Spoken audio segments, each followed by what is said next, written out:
ចិត្តអញនឹងទីឆ្ងាយបរិស័ទទាំងឡាយជុំត្រៀតត្រា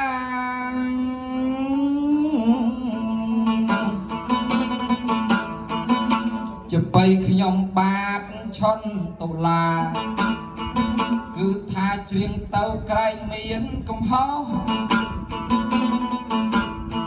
ជ្រះថ្លាបានឃើញពុទ្ធសាសនាមានយាយមានតាមី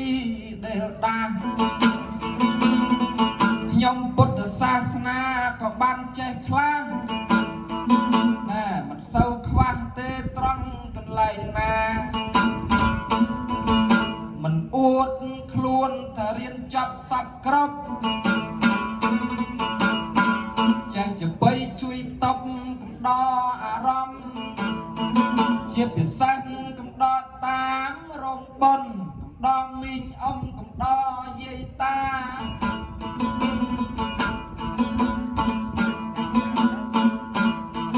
ដល់វត្តរាជបោអធិកអធំ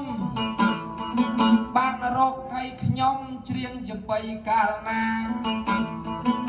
បើតាមទៅចាំមិនមែនមួយលើកទេយាយតារោនោះរោវាច្រើនដងទៅហើយណាតែមិនដែលបានច្រៀងអញទល់ក្រសោះ